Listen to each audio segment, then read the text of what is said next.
Football প্রেমীদের জন্য সুখবর, কেননা আর কদিন পরেই ডেবরায় শুরু হতে চলেছে এমএলএ কাপ 2024।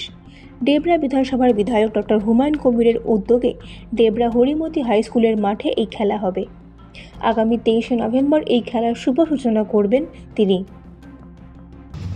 মানুষও সারা বছর ধরেই কাজ করে, তার মধ্যে এই পুজো কিছুদিন আগে হয়ে গেল, পুজোতে একটু রিলিফ পায়। এছাড়াও খেলাধুলো যেটা খুব গুরুত্বপূর্ণ ভূমিকা একটা পালন করে মানুষের জীবনে, কিছুটা রিলিফ পাওয়ার জন্য মানুষের খেলাধুলা করার দরকার আছে।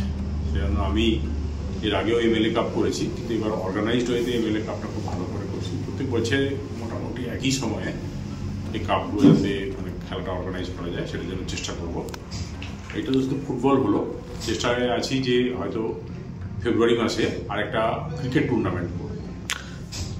কবে থেকে শুরু হচ্ছে, কবে শেষ হচ্ছে? 23শে নভেম্বর শুরু হচ্ছে এই ফুটবল কাপটা, এবং এটা শেষ হবে 15ই ডিসেম্বর ফাইনাল খেলা।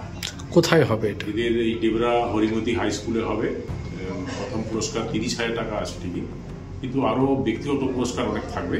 আমরা সমষ্টিগত পুরস্কারের চাইতে যারা ব্যক্তিগতভাবে খেলবে সেই সমস্ত প্লেয়ার, তাদের জন্য খুব আকর্ষণীয় কিছু পুরস্কার রাখছি, যাতে তারা ইমেন্সলি বেনিফিটেড হয়। এটা আমাদের একটা টার্গেট আছে। জানা গিয়েছে সপ্তাহের প্রতি শনিবার এবং রবিবার খেলা চলবে।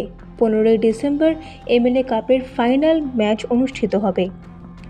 ডেবরার বিধায়ক হুমায়ুন কবির একটি কমিটি করে সবাইকে সবার দায়িত্ব ভাগ করে দিয়েছেন।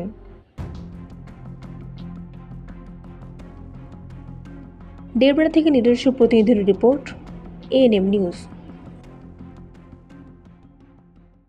আরও খবরের আপডেট পেতে সাবস্ক্রাইব করুন আমাদের ইউটিউব চ্যানেলটি আর বেল আইকনে ক্লিক করুন নোটিফিকেশনস পেতে।